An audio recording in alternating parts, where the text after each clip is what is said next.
ಸ್ತೋತ್ರಗರ್ತನೆ, ಸ್ತೋತ್ರಪ್ಪ. ನಿಮ್ಮ ಪ್ರೀತಿ ನಮ್ಮ ಮೇಲೆ ಅಪಾರವಾಗಿರುವುದಕ್ಕಾಗಿ ಸ್ತೋತ್ರ. ಈಗಲೂ ಕೂಡ ಕರ್ತನೆ, ವಾಕ್ಯದಿಂದ ನಮ್ಮನ್ನು ಬಲಪಡಿಸುವುದಕ್ಕೆ ನಮ್ಮನ್ನು ಸಮರ್ಪಿಸಿಕೊಡುತ್ತಿದ್ದೇವೆ.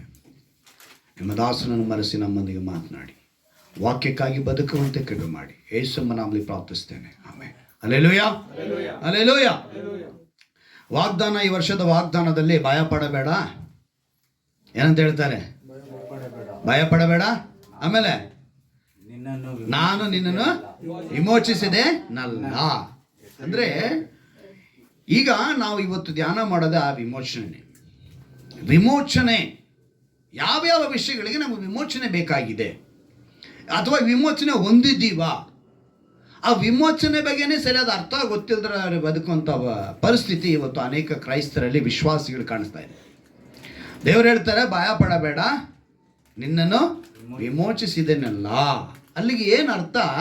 ಅದು ಪ್ರೆಸೆಂಟ್ ಟೆನ್ಸಾ ಪಾಸ್ಟ್ ಟೆನ್ಸಾ ಹೇಳ್ಬೇಕು ನೀವು. ಪ್ರೆಸೆಂಟ್ ಟೆನ್ಸಾ ಪಾಸ್ಟ್ ಟೆನ್ಸ್ ಅಂದ್ರೆ ಏನರ್ಥ? ಈಗಿನದಕ್ಕೆ ಏನು ಹೇಳ್ತಾರೆ? ಕನ್ನಡದಲ್ಲಿ ಏನು ಹೇಳ್ತಾರೆ? ವರ್ತಮಾನ. ಭೂತಕಾಲ ಅಂದ್ರೆ ಹಿಂದಿಂದು, ಭವಿಷ್ಯತ್ ಅಂದ್ರೆ ಮುಂದಿಂದು, ಇದು ವರ್ತಮಾನ. ಸೊ ಕನ್ನಡ ಕ್ಲಾಸ್ ಎಲ್ಲ ನಾನು ನಿಮ್ಗೆ ಹೇಳ್ಕೊಡ್ಬೇಕು. ಸೊ ಇದೇನಿದು? ವರ್ತಮಾನ. ಅಲ್ಲಿಗೆ ವಿಮೋಚಿಸಿದನೆಲ್ಲ ಅಂತ ಹೇಳಿದ್ರೆ ಅದು ಭೂತಕಾಲನೇ. ಅದೇನು ಅರ್ಥ ಆಯಿತು? ಅವ್ರು ಆಲ್ರೆಡಿ ಮಾಡಿದ್ದು ಆಗೋಯ್ತು ಅಂತ ಅರ್ಥ. ನಮ್ಮನ್ನೇನು ಮಾಡಿದ್ದಾರೆ? ಅವರು ಮಾಡಿದ್ದಾರೆ. ಯಾವ ರೀತಿಯೆಲ್ಲ ಮಾಡಿದ್ದಾರೆ ಎಂಬುದು ಇವತ್ತು ನಾವು ತಿಳ್ಕೊಳ್ಬೇಕು. ಯಾವ ಯಾವ ವಿಷಯಗಳಲ್ಲಿ ನಾವು ವಿಮೋಚನೆ. ಆದರೆ ಇವತ್ತು ನಾವೆಲ್ಲ ವಿಮೋಚನೆ ಅಂದರೆ ಎಂತ ತಿಳ್ಕೊಂಡಿದ್ದೀವಿ ಗೊತ್ತಾ? ಸಾಲದ ಸಮಸ್ಯೆ ವಿಮೋಚನೆ ಆಗಬೇಕು, ರೋಗದಿಂದ ವಿಮೋಚನೆ ಆಗಬೇಕು, ಈ ಕಷ್ಟಗಳಿಂದ ಸಮಸ್ಯೆಗಳಿಂದ ನಮಗೆ ವಿಮೋಚನೆ ಬೇಕು, ಈ ಪಾರಂಪರ್ಯ ಕಟ್ಟುಗಳಿಂದ ನಮಗೆ ವಿಮೋಚನೆ ಬೇಕು, ಈ ಸಂಪ್ರದಾಯಗಳಿಂದ ನಮಗೊಂದು ವಿಮೋಚನೆ ಬೇಕು. ಇಂಥ ಒಂದು ವಿಷಯಗಳಿಗೆ ಮಾತ್ರ ವಿಮೋಚನೆಯನ್ನು ಸೀಮಿತ ಮಾಡಿ ಅದನ್ನೇ ನೆನೆಸ್ಕೊಳ್ತಿದ್ದೀವಿ ಹೊರತು ದೇವರು ವಿಮೋಚಿಸಿದೇನಲ್ಲ ಅಂತ ಹೇಳುವಾಗ ಯಾವ್ಯಾವ ವಿಷಯಗಳಿಂದ ನಮ್ಮನ್ನು ವಿಮೋಚನೆ ಮಾಡಿದ್ದಾರೆ ಎಂಬುದನ್ನು ನೆನೆಸಿಕೊಂಡ್ರೆ ಕ್ಷಣ ಕ್ಷಣ ನಾವು ಥ್ಯಾಂಕ್ಸ್ ಹೇಳ್ಕೊಂಡು ಕೂತ್ಕೊಂಡಿರ್ಬೇಕು. ಹಲ್ಲೆಲೂಯಾ. ಯಾವ ಕ್ಷಣ? ಕ್ಷಣ ಕ್ಷಣನೂ ಹೇಳ್ಬೇಕು. ಕಣ್ಣು ಮಿಟಿಕ್ಸಿ ಎತ್ತೋದಕ್ಕೆ ಕ್ಷಣ ಏನು ಹೇಳಬೇಕು? ಥ್ಯಾಂಕ್ಸ್ ಹೇಳಬೇಕು. ಯಾವುದೋ ಕಣ್ಣು ಮಿಟಿಕ್ಸಿ ತೆಗಿತೀವಲ್ಲ, ಅದು ಎಷ್ಟು ಸ್ಪೀಡ್ ಇದೆ ಅಲ್ವಾ? ಆ ಸ್ಪೀಡ್ಗೆ, ಆ ಲೆವೆಲಲ್ಲಿ ನಾವು ಹೇಳ್ಬೇಕು. ಅಲ್ಲಿಗೆ ಎಷ್ಟು ಅಂದರೆ ಕೋಟಿನ ಹೇಳೋಕ್ಕಾಗಲ್ಲ, ಅದಕ್ಕಿಂತ ದಾಟಿ ನಾವು ಸ್ತೋತ್ರಗಳನ್ನ ಹೇಳ್ತಾ ಇರಬೇಕು. ಹಲ್ಲೆಲೂಯಾ. ಇವತ್ತಿನ ಒಂದು ಅಂಶ, ಆ ವಿಮೋಚನೆ ಕುರಿತು ನಾನು ಹೇಳೋದಕ್ಕೆ ಮುಂಚೆ ಇವತ್ತು ಆ ಅಂಶ ಏನಂತ ಹೇಳಿದ್ರೆ, ಒಬ್ಬ ವ್ಯಕ್ತಿ ಇದ್ದರು, ಅವರು ಬ್ರದರ್ ಆಂಡ್ರೂ ಅಂತ. ಅವರಿಗೆ ಹೆಸರು ಏನಿತ್ತು ಅಂತ ಹೇಳಿದ್ರೆ ಗಾಡ್ಸ್ ಸ್ಮಗ್ಲರ್. ಏನಂತ? God's smuggler. ಸ್ಮಗ್ಲರ್ ಅಂದ್ರೆ ಕನ್ನಡದಲ್ಲಿ ಏನು? ಕಳ್ಳ. ಏನು ಹೇಳ್ತಾರೆ? ಕಳ್ಳ ಅಂದ್ರೆ ಏನು ಹೇಳ್ತಾರೆ? ದರೋಡೆ ಹೇಳ್ತಾರೆ. ಥೀಫ್ ಅಂತಾರೆ ಅವನಿಗೆ. ಕಳ್ಳ ಅನ್ನೋನಿಗೆ ಏನಂತ ಹೇಳ್ತಾರೆ? ಥೀಫ್. ವಜ್ರ ಅದು ಬೇರೆ, ಅದು ವಸ್ತು. ಸ್ಮಗ್ಲರ್ ಅಂದ್ರೆ ಹೇಳು. ನೋಡಿದ್ರ ಕನ್ನಡ ಕ್ಲಾಸ್ ತೆಗಿಯಂಗೆ ಆಗೋಯ್ತು. ಸ್ಮಗ್ಲರ್ ಅಂದ್ರೆ ಕಳ್ಳ ಸಾಗಾಣಿಕೆ, ಕಳ್ಳ ಸಾಗಣೆಗಾರರು. ಏನ? ಕಳ್ಳ ಸಾಗಾಣಿಕೆ. ಸೊ ಗಾಡ್ಸ್ ಸ್ಮಗ್ಲರ್ ಅಂದ್ರೆ ಇವನು ದೇವರನ್ನೇ ಸ್ಮಗಲ್ ಮಾಡ್ತಿದ್ದ, ಅಂದ್ರೆ ದೇವರನ್ನೇ ಕಳ್ಳ ಸಾಗಣೆ ಮಾಡ್ದ ಅನ್ನೋ ಹೆಸರು. ಆ ವ್ಯಕ್ತಿಗೆ ಏನಂತ ಹೆಸರು? God's smuggler. ನೋಡಿ ಇಲ್ಲಿದೆ, ನಾನೇನು ಸುಳ್ಳು ಹೇಳಲ್ಲ, ನೀವು ಗೂಗಲಲ್ಲಿ ಕೂಡ ಸರ್ಚ್ ಮಾಡ್ಕೋಬಹುದು. ಏನಂತ ಇದೆ? God's smuggler. ನೋಡಿದ್ರಾ? ಅಲ್ಲೊಂದು ಕಾರ್ ಕಾಣಿಸ್ತಿದ್ಯಾ? ಒಂದು ಕಾರು, ಅದು ಅವರು ಉಪಯೋಗಿಸಿದ ಕಾರೇ. ಆ ಕಾರಲ್ಲೇ ಅವರು ಸ್ಮಗಲ್ ಮಾಡ್ತಾ ಇದ್ದಿದ್ದು. ಏನು ಮಾಡ್ತಿದ್ರು ಅವರು? ಸ್ಮಗಲ್. ಏನು ಸ್ಮಗಲ್ ಅಂದರೆ, ನೀವು ಮೊದಲನೇದಾಗ ಅವ್ರು ತಿಳ್ಕೊಳ್ಳಿ, ಅವ್ರ ಬಗ್ಗೆ ತಿಳ್ಕೊಬೇಕ್ರೆ, ಅವ್ರು ಹುಟ್ಟಿದ್ದು ಮೇ 11, 1928. ಅವರ ಮರಣ ಬಂದ್ಬಿಟ್ಟು ಸೆಪ್ಟೆಂಬರ್ 22, 2022. ಬಹಳ ಹಿಂದಿನ ವರ್ಷದಲ್ಲ ಇದು ಕತೆ. ಯಾವುದು? 22, 2022ರಲ್ಲಿ ಅವರು ಸುಮಾರು 94 ವರ್ಷ ಜೀವಂತವಾಗಿ ಚೆನ್ನಾಗಿ ಬದುಕಿ ದೇವರ ಸೇವೆಯನ್ನು ಮಾಡಿ ಬದುಕಿದಂಥ ಒಂದು ವ್ಯಕ್ತಿ. ಅವರ 94 ವರ್ಷದಲ್ಲಿ ಅವರು ಮಿಷನರಿ ಆಗಿ ಕೆಲಸ ಮಾಡಿದ್ರು. ಆ ಮಿಷನರಿಗೆ ಡಚ್ ಕ್ರಿಶ್ಚಿಯನ್ ಮಿಷನರಿ ಅಂತ ಹೇಳಿ ಹೆಸರು. ನಂತರ ಅವರು ಒಂದು ಫೌಂಡರ್ ಆಗಿದ್ದರು. ಓಪನ್ ಡೋರ್ಸ್ ಅನ್ನೋ ಒಂದು ಸಂಸ್ಥೆಗೆ ಅವರು ಫೌಂಡರ್ ಆಗಿದ್ದರು. ಕ್ರಿಶ್ಚಿಯನ್ ಆರ್ಗನೈಸೇಷನ್ ಇತ್ತು, ಅವರು ಓಪನ್ ಡೋರ್ಸ್ ಅಂದರು. 1955ರಲ್ಲಿ ಪೋಲೆಂಡ್ ಕಮ್ಯುನಿಸ್ಟ್ ಯುವಜನ ಕಾಂಗ್ರೆಸ್ನಲ್ಲಿ ಹಾಜರಾಗಿ ಅಲ್ಲಿ ಬೈಬಲ್ಗೆ ತುಂಬ ತೀವ್ರ ಅಗತ್ಯ ಪ್ರತ್ಯೇಕವಾಗಿತ್ತು. ವಿಶ್ವಾಸಿಗಳಿಗೆ ಬೆಂಬಲ ಕೊಡಬೇಕು ಅಂತೇಳಿ, ಅಗತ್ಯವನ್ನು ಪೂರೈಸಬೇಕು ಅಂತೇಳಿ ಅದನ್ನು ತಿಳ್ಕೊಂಡವರು ರಹಸ್ಯವಾಗಿ ಪ್ರಯಾಣಗಳನ್ನು ಮಾಡಿ ಆ ಪ್ರಯಾಣಗಳನ್ನ ಕೈಗೊಂಡು, ಅಂದರೆ ಆ ಪ್ರಯಾಣಗಳನ್ನ ಅವ್ರು ಆರಂಭಿಸ್ತಾರೆ. ಎಷ್ಟು? 1955ರಲ್ಲಿ ಬೈಬಲ್ಗಳನ್ನ ಮತ್ತೆ ಸಾಹಿತ್ಯಗಳನ್ನ, ಬೈಬಲ್ಗೆ ಸಂಬಂಧಪಟ್ಟ ಸಾಹಿತ್ಯಗಳನ್ನ ಅವರು ಸಾಗಿಸಿದ್ರು. ಗುಪ್ತಚರಗಳಿಂದ, ಅಂದರೆ ಗುಪ್ತ ರಹಸ್ಯಗಳಿರ್ತಾರ ಅದನ್ನೆಲ್ಲ ದಾಟಿ ರಹಸ್ಯವಾಗಿ. ಏನಂತ ಹೇಳಿದ್ರೆ ಅವ್ರಿಗೆ ಅಷ್ಟೊಂದು, ಅಂದರೆ ಓಪನ್ ಡೋರ್ಸ್ ಅಂದರೆ ಅವರು ಯಾವ ಒಂದು ಸಂಸ್ಥೆನ ಮಾಡಿದೆ, ಎಲ್ರಿಗೂ ಏನಾಗಬೇಕು, ಬಾಗಿಲು ತೆರೆಯಲ್ಪಟ್ಟದಾಗಿರಬೇಕು, ದೇವರ ಬಗ್ಗೆ ತಿಳಿದುಕೊಳ್ಳಬೇಕು ಅನ್ನೋ ಒಂದು ಕುತೂಹಲ, ಒಂದು ವೈರಾಗ್ಯ, ದೇವರ ಕುರಿತೊಂದು ವೈರಾಗ್ಯ. ಇದು ಜಾಗತಿಕವಾಗಿ ಧಾರ್ಮಿಕ ಕಿರುಕುಳ ಇದ್ದಂಥ ಪ್ರದೇಶಗಳಿದು.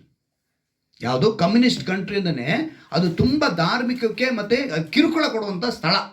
ಆ ಕಮ್ಯುನಿಸ್ಟ್ ದೇಶದಲ್ಲಿ, ಪೋಲೆಂಡ್ನಲ್ಲಿ ಸಹಾಯವನ್ನು ಒದಗಿಸುವ ಮೂಲಕ ಇವರು ಸೇವೆಯನ್ನು ಮಾಡಿ ಇವರು ಮಾಡೋದು. ಅಂದರೆ ಇದರಲ್ಲಿ ಮುಖ್ಯವಾಗಿ ನೀವು ಗಮನಿಸಬೇಕಾಗಿದ್ದು ಅಂತ ಹೇಳಿದ್ರೆ, ಇವರು ಆ ಕಾರ್ನಲ್ಲಿ ಪೂರ್ತಿಯಾಗಿ ಬೈಬಲ್ ತುಂಬಿಕೊಳ್ತಾರೆ. ಪೂರ್ತಿಯಾಗಿ ಬೈಬಲ್ನ ತುಂಬಿಕೊಂಡು ಇವರೇ ಓಡಿಸ್ಕೊಂಡು ಹೋಗ್ತಾ ಇದ್ರೆ ಅಲ್ಲಲ್ಲಿ ಚೆಕಿಂಗ್ ನಡೀತಾ ಇತ್ತು. ಪೋಲೆಂಡ್ನಲ್ಲಿ, ಆ ಕಮ್ಯುನಿಸ್ಟ್ ಕಂಟ್ರಿಯಲ್ಲಿ ಚೆಕಿಂಗ್ ನಡೀತಿದೆ. ಗೂಗಲಲ್ಲಿ ಸರ್ಚ್ ಮಾಡಿದ್ರೆ ಫುಲ್ ಹಿಸ್ಟ್ರಿ ಕೊಡ್ತಾರೆ. ಅದನ್ನು ಆ ಸಮಯದಲ್ಲಿ ಇವರು ಒಂದು ಪ್ರಾರ್ಥನೆ ಮಾಡೋರಂತೆ. ಏನಂತ? ದೇವರೇ, ಸತ್ಯವೇದದಲ್ಲಿ ನಾನು ನೋಡಿದ್ದೀನಿ, ಬಹಳ ಜನಗಳಿಗೆ ನೀನು ದೃಷ್ಟಿ ಕೊಟ್ಟಿದ್ಯಾ, ಕುರುಡರನ್ನು ಕಣ್ಣು ಕಾಣುವಂತೆ ಮಾಡಿದ್ಯಲ್ಲಪ್ಪ. ಈಗ ಇಲ್ಲಿ ನಿಂತಿರೋ ಅಧಿಕಾರಿಗಳಿಗೆ ಕಣ್ಣು ಕಾಣಿಸ್ತಾ ಇದೆ, ಇವ್ರ ಕಣ್ಣನ್ನು ಮಂಕ್ ಮಾಡಿಬಿಡು. ಏನಂತ? ಮಂಕ್ ಮಾಡು, ನನ್ನ ಒಳಗಿರೋದು ಕಾಣಿಸ್ಬಾರ್ದು ಅಂತೇಳಿ ಪ್ರಾರ್ಥನೆ ಮಾಡೋರಂತೆ. ಅದೇ ರೀತಿ ಮುಂದೆ ಒಬ್ಬ ಇಬ್ಬರು, ಹಿಂದೆ ಇಬ್ಬರು ಚೆಕಿಂಗ್ ಮಾಡೋರಂತೆ. ಡಿಕ್ಕಿ ತೆಗೆದುಬಿಟ್ಟು ಗಾಡಿಯಲ್ಲೆಲ್ಲ ನೋಡೋರಂತೆ. ಒಳಗಡೆ ಪೂರ್ತಿ ಬೈಬಲ್ ತುಂಬಿದೆ, ಆದರೆ ಅವ್ರ ಕಣ್ಣು ಕಾಣಿಸಲ್ಲ. ಹಲ್ಲೆಲೂಯಾ ಹೇಳ್ಬೇಕು, ಹಲ್ಲೆಲೂಯಾ ಅಂತ ಹೇಳ್ಬೇಕು. ಅವ್ರೇನು ಮಾಡ್ತಾ ಇದ್ರಂತೆ? ಪೂರ್ತಿ ಬೈಬಲ್ ತುಂಬಿಕೊಂಡಿದ್ದಾರೆ, ಆದರೆ ಆ ಅಧಿಕಾರಿಗಳ ಕಣ್ಣಿಗೆ ಏನಾಗ್ತಾ ಇರಲಿಲ್ಲ, ಕಾಣ್ತಾ ಇರಲಿಲ್ಲ. ಹಂಗೆ ಎತ್ಕೊಂಡೋಗಿ ಅವ್ರ ಒಳಗಡೆ ಆ ದೇಶದಲ್ಲಿ ಬೈಬಲ್ನ ಹಂಚ್ತಾ ಇದ್ರು. ಹಲ್ಲೆಲೂಯಾ. ಅದಕ್ಕೇನು ಅವ್ರಿಗೆ ಹೆಸರೇನು ಗೊತ್ತಾ? ಸ್ಮಗ್ಲರ್. God's smuggler. ದೇವರ ವಾಕ್ಯವನ್ನ ಕಳ್ಳ ಸಾಗಣೆ ಮಾಡದಂಥ ಒಂದು ವ್ಯಕ್ತಿ. ಇವತ್ತನ್ನು ಏನಕ್ಕೆ ನಾನು ಹೇಳೋದಂದರೆ, ಅವರಲ್ಲಿದ್ದಂಥ ವೈರಾಗ್ಯ ಏನಕ್ಕೆ ಅಂತ ಹೇಳಿದ್ರೆ, ಅವರು ಒಂದು ವಿಮೋಚನೆಯನ್ನು ಹೊಂದಿಕೊಂಡಿದ್ರು. ಪಾಪಗಳಿಂದ ಒಂದು ವಿಮೋಚನೆಯನ್ನು ಹೊಂದಿಕೊಂಡಿದ್ರು. ಆ ವಿಮೋಚನೆ ಹೊಂದಿಕೊಂಡಿರುವಂಥ ನಾನು ಅನೇಕರು ವಿಮೋಚನೆ ಇಲ್ಲದೆ ಇರುವಂಥ ಜನಗಳಿಗೆ ಈ ಸತ್ಯ ವಾಕ್ಯವನ್ನು ವಿಮೋಚನೆ ಹೊಂದುವಷ್ಟು ಅವರಿಗೆ ನಾನು ಏನು ಮಾಡಬೇಕು? ಕೊಡಬೇಕು. ಅವ್ರಿಗೆ ಕೈ ತಲುಪಬೇಕು. ಅವ್ರಿಗೆ ಪೂರ್ತಿಯಾಗಿ ಬದಲಾಗಬೇಕು ಅಂದರೆ ಈ ಸತ್ಯವೇದ ಹೋಗಬೇಕು. ಅದರಿಂದನೇ ಅವ್ರಿಗೆ ಹೆಸರೇನು ಬಂತು? God's smuggler. ವಾಗ್ದಾನ ಏನಂತ ಇದೆ? ಭಯ ಪಡಬೇಡ, ನಾನು ನಿನ್ನನ್ನು ವಿಮೋಚಿಸಿದನೆಲ್ಲ. ದೇವರ ವಿಮೋಚನೆಯನ್ನು ಮನುಷ್ಯರಿಗೆ ತಿಳಿಸಲೇಬೇಕಂತ ಅನೇಕ ಮಿಷನರಿಗಳು ಪ್ರಾಣ ತ್ಯಾಗ ಮಾಡಿದ್ರು. ಇಲ್ಲಾಂದರೆ ನಮ್ಮ ಹತ್ರ ಈ ಸತ್ಯವೇದ ಬರ್ತಾ ಇಲ್ಲ ಅಂತ ತಿಳ್ಕೊಳ್ಳಿ. ವಿಲಿಯಂ ಕೇರಿ ಮುಖ್ಯವಾಗಿ ಭಾರತ ದೇಶದ 32 ಭಾಷೆಗಳನ್ನ ಕಲಿತರು. ಉತ್ತರ ಅವ್ರು ಕಲಿತು ಟ್ರಾನ್ಸ್ಲೇಟ್ ಮಾಡದೆ ಹೋಗಿದ್ರೆ ಇವತ್ತು ನಮ್ಮ ಕೈಯಲ್ಲಿ ಸತ್ಯವೇದ ಇರ್ತಿಲ್ಲ. ಇಲ್ಲ, ಇಲ್ಲಿ ಹೊಸಕೋಟೆ ಭಾಗ ಸೇರಿದ, ಈ ತಾಲೂಕು ಸೇರಿದ ಈ ಸ್ಥಳದಲ್ಲಿ ಬೆಟ್ಟಳ್ಳಿ ಭಾಗದಲ್ಲಿ ನಾವು ಇವತ್ತು ಸೇವೆ ಮಾಡ್ತಾ ಇದ್ದೀವಿ, ಇಲ್ಲಿ ಬೈಬಲ್ ಹಿಡ್ದಿದ್ದೀವಿ ಅಂತ ಹೇಳಿದ್ರೆ, ಈ ಭಾಗಕ್ಕೆ ಇದು ಬಂದಿದೆ ಅಂತ ಹೇಳಿದ್ರೆ ಏನು ಅರ್ಥ ಇದು? ಇದಕ್ಕಾಗಿ ಅನೇಕರ ಪ್ರಾಣ ತ್ಯಾಗ ಹಿಂದಿದೆ. ಅಂದರೆ ಈ ವಿಮೋಚನೆಗೆ ನಾನಾ ವಿಧವಾದ ರೂಪ ಇದೆ, ನಾನಾ ವಿಧವಾದ ಸಂಗತಿಗಳಿದೆ. ಅಂದರೆ ಇದು ಯಾವ ರೂಪದಲ್ಲಿ, ಯಾವ ವಿಧದಲ್ಲಿ ಮನುಷ್ಯರ ಬಳಿಗೆ ಬಂದು ಸೇರಿತು ಅದನ್ನು ನಾವು ತಿಳ್ಕೋಬೇಕು. ವಿಶ್ವಾಸಿಗಳಿಗೆ ಅಂದರೆ ನಿನ್ನ ನನ್ನ ಬಳಿ ಈ ವಿಮೋಚನೆ ಯಾವ ರೂಪವಾಗಿ ಬಂದು ಸೇರಿದೆ ಅನ್ನೋದನ್ನು ನಾವು ತಿಳ್ಕೊಂಡ್ರೆ, ನಾನು ನಿನ್ನನ್ನು ವಿಮೋಚಿಸಿದನೆಲ್ಲ, ಭಯ ಪಡಬೇಡ, ನಾನು ನಿನ್ನ ವಿಮೋಚನೆ ಅನ್ನೋ ಪದಕ್ಕೆ ಅರ್ಥ ಗೊತ್ತಾಗುತ್ತೆ. ಓದೋಣ. ಯೋಹಾನ ಬರೆದ ಸುವಾರ್ತೆ 7ನೇ ಅಧ್ಯಾಯ. ಯೋಹಾನ ಬರೆದ ಸುವಾರ್ತೆ 7ನೇ ಅಧ್ಯಾಯ 37ನೇ ವಾಕ್ಯವನ್ನು ನಾವು ಓದೋಣ. ಯೋಹಾನ ಬರೆದ ಸುವಾರ್ತೆ ಆ ಜಾತ್ರೆಯ ಏನಂತೆ? ಆ ಜಾತ್ರೆಯ ಮಹಾದಿವಸವಾದ ಕಡೇ ದಿನದಲ್ಲಿ ಯಾರೋ ಯೇಸು ನಿಂತುಕೊಂಡು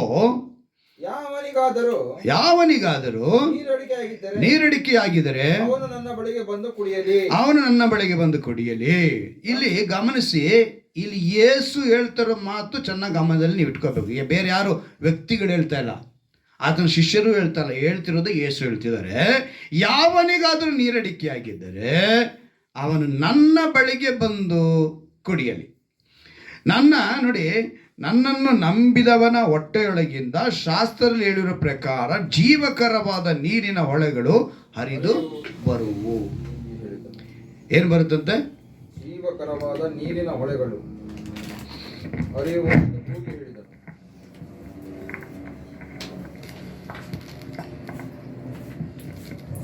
ಜೀವಕರವಾದ ಏನಂತ ಹೇಳಲ್ಪಟ್ಟಿದೆ? ನೀರಿನ ಹೊಳೆಗಳು ಹರಿಯುವು ಎಂದು ಕೂಗಿ ಹೇಳಿದರು.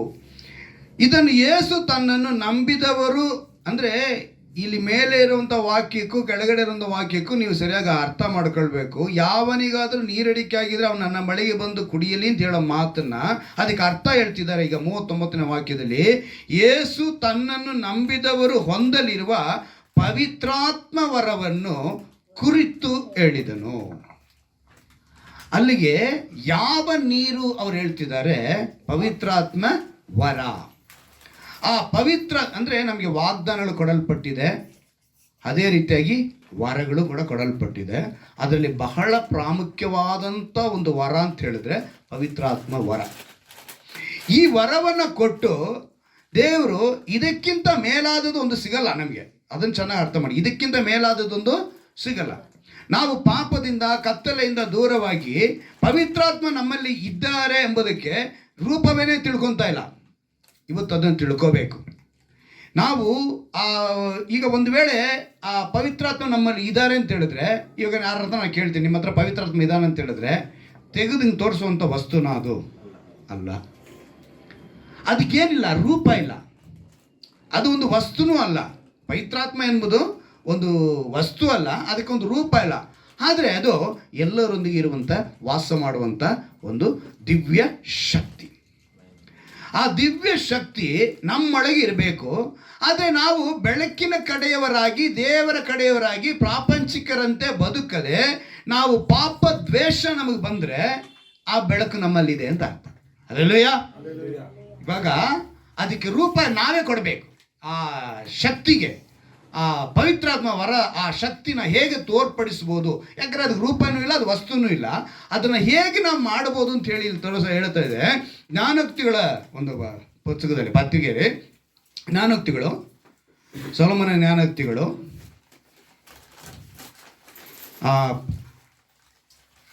8ನೇ ಅಧ್ಯಾಯ, ಜ್ಞಾನೋಕ್ತಿಗಳು 8ನೇ ಅಧ್ಯಾಯ 13ನೇ ವಾಕ್ಯ ಓದಿ. ಯೆಹೋವನ ಭಯವು ಏನಂತ ಹೇಳಿದೆ? ಪಾಪ ದ್ವೇಷವನ್ನ ಹುಟ್ಟಿಸುತ್ತದೆ. ಈಗ ಇದನ್ನು ಗಮನಿಸ್ಬೇಕು. ಇಲ್ಲಿ ಪಾಪ ದ್ವೇಷ ನಮಗೆ ಹುಟ್ಟಿದ್ರೆ ನಾವೇನಂತ ಆಗಿದ್ದೀವಿ? ಪವಿತ್ರಾತ್ಮ ವರ ನಮ್ಮೊಳಗಿದೆ ಅಂತ ಅರ್ಥ. ಅದಕ್ಕೆ ರೂಪ ಕೊಡ್ತಾ ಇದ್ದೀವಿ. ಈಗ ನಾವೇ ರೂಪ ಕೊಡ್ತಾ ಇದ್ದೀವಿ ಅದಕ್ಕೆ. ಅಂದರೆ ಯಾವಾಗ ಆ ಶಕ್ತಿ ನನ್ನ ಒಳಗೆ ಬಂತೋ, ಆ ಶಕ್ತಿ ಒಳಗಡೆ ಬಂದಾಗ, ಅದಕ್ಕೇನೆ ನಾವು ಈ ತಿಂಗಳಿನ ವಾಗ್ದಾನದಲ್ಲಿ ಹೇಳಿದ್ದು, ನಮ್ಮೆಲ್ಲರೂ ಒಂದು ಬದಲಾವಣೆ ಬರಬೇಕು. ಇವತ್ತು ಬದಲಾವಣೆಗಳಿಲ್ದಿರನೇ ಪ್ರಪಂಚದಲ್ಲಿ ಮನುಷ್ಯನು ಹೊಸ ವರ್ಷದಲ್ಲಿ ಏನೇನೋ ತೀರ್ಮಾನ ತೆಗೆದುತಾನೆ, ಬದಲಾವಣೆನೇ ಇಲ್ಲ. ಆ ಬದಲಾವಣೆಯ ರೂಪವನ್ನು ಇಲ್ಲಿ ಹೇಳಲ್ಪಟ್ಟಿದೆ.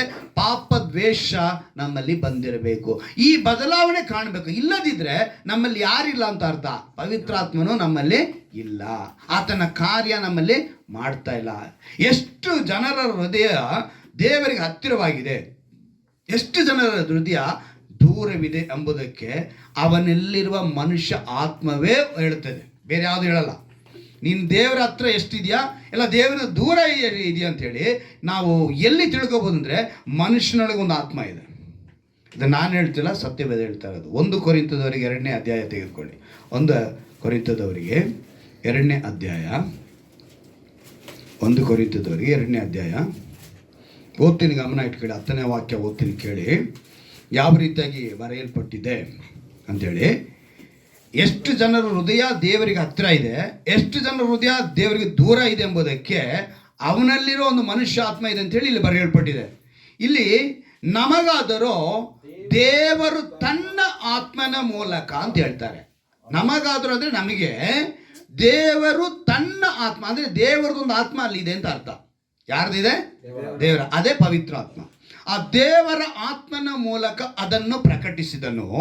ಆ ಆತ್ಮನು, ಆ ಪವಿತ್ರಾತ್ಮನು ಎಲ್ಲ ವಿಷಯಗಳನ್ನು ಏನಂತ ಹೇಳ್ತಾರೆ, ಎಲ್ಲ ವಿಷಯಗಳನ್ನು, ದೇವರ ಅಗಾಧವಾದ ವಿಷಯಗಳನ್ನು ಕೂಡ ಪರಿಶೋಧಿಸುವವನಾಗಿದ್ದಾನೆ. ಈಗ ಪವಿತ್ರಾತ್ಮನೇ ಎಲ್ಲ ವಿಷಯಗಳನ್ನ ಏನು ಮಾಡ್ತಾರಂತೆ, ಶೋಧಿಸಿ ನೋಡ್ತಾರೆ.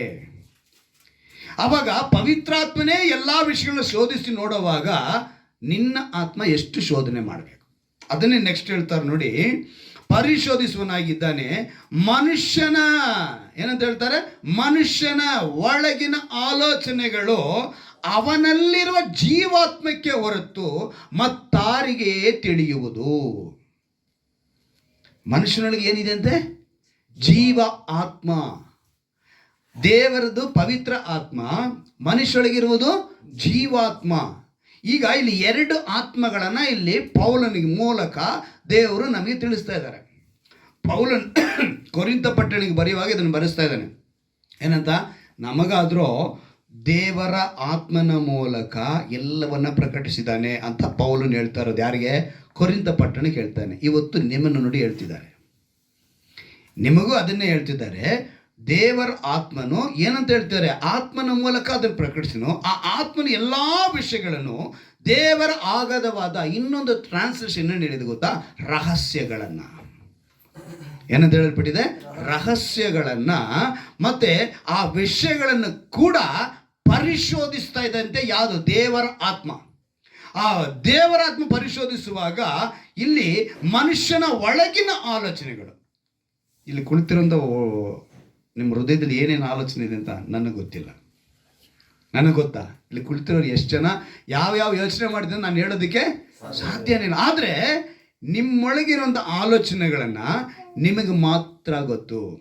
ಏನಂತ ಹೇಳ್ತಾರೆ ನೋಡಿ, ಹೇಳ್ಬಿಟ್ಟಿದೆ, ಅವನಲ್ಲಿರುವ ಜೀವಾತ್ಮಕ್ಕೆ ಹೊರತು ಮತ್ತಾರಿಗೆ ತಿಳಿಯುವುದು. ಗಮನಿಸಿ, ಅವನಲ್ಲಿರೋ ಜೀವಾತ್ಮ ಹೊರತು ಮತ್ತಾರಿಗೆ ತಿಳಿದು ಅಂತ ಹೇಳಿದ್ರೆ, ನಾನು ಈ ವಾಕ್ಯ ನೋಡಿದಾಗ ನಡಗ್ಬಿಟ್ಟೆ. ಏನಕ್ಕೆ ನಡಗಿದೆ ಅಂತ ಹೇಳ್ತೀನಿ ಕೇಳಿ. ನನಗೆ ಕಳೆದ ದಿವಸ ಒಂದು ಘಟನೆ ನಡೀತು. ಆ ಘಟನೆ ನಾನು ನೆನೆಸ್ಕೊಂಡು ಏನಂತ ಹೇಳಿದ್ರೆ, ದಿನೇ ಅಂದರೆ ಕಳೆದ ವಾರದಲ್ಲಿ ನನಗೆ ಒಂದು ಆದಂಥ ಅನುಭವನ ಹೇಳ್ತೀನಿ. ಕಳೆದ ವಾರದ ಅನುಭವ. ನನ್ನ ಬಾಧೆ, ನನ್ನ ನೋವನ್ನ ಯಾರು ಹಂಚ್ಕೊಳ್ತಾರೆ ಅಂತ ನನ್ನ ಪ್ರಶ್ನೆ. ಏನಂತ ಪ್ರಶ್ನೆ ನಂದು? ನನ್ನ ಬಾಧೆ, ನನ್ನ ನೋವನ್ನ ಯಾರು ಹಂಚಿಕೊಳ್ತಾರೆ? ಆಗ ದೇವ್ರ ಈ ವಾಕ್ಯನ ಕೊಟ್ಟು ಹೇಳ್ತಾರೆ. ನನಗೆ ಪ್ರತಿಯೊಂದು ವಾರನೂ ನಿಮಗೆ ಉಪದೇಶ ಮಾಡೋದಕ್ಕೆ ಮುಂಚೆ ಫಸ್ಟ್ ಟೇಸ್ಟ್ ನಾನು ನೋಡಬೇಕು. ಆ ವಾಕ್ಯದ ಟೇಸ್ಟ್ ನನಗೆ ಗೊತ್ತಾದರೆ ಈ ವಾಕ್ಯದಲ್ಲಿ ಇಂಥ ಟೇಸ್ಟ್ ಇದೆ ಅಂತ ನಿಮ್ಗೆ ಹೇಳೋಕ್ಕೆ ಸಾಧ್ಯ. ಹಲ್ಲೆಲೂಯಾ. ನನಗೆ ಆ ಅನುಭವನ ಕೊಡದೆ, ಆ ಅನುಭವ ಇಲ್ದಿರ ನಾನು ನಿಮ್ಮ ಹತ್ರ ಬಂದು ಹೇಳಿದ್ರೆ ಅದರ ಬೆಲೆ ಇರಲ್ಲ. ದೇವರು ನನಗೆ ಅನುಭವ ಕೊಡ್ತಾರೆ. ಮೊದಲನೇದಾಗಿ ನಾನು ಅಂದ್ಕೊಂಡೆ, ಇವಾಗ ನನ್ನ ಹಾಗೆ ಪ್ರಶ್ನೆ, ನನ್ನ ಬಾಧೆ ನೋವು ಯಾರು ಅರ್ಥಕೊಳ್ತಾರೆ? ಇದು ಕಳೆದ ವಾರದಲ್ಲಿ ನನ್ನ ಬದುಕಿನಲ್ಲಿ ನನಗಾದಂಥ ಅನುಭವ.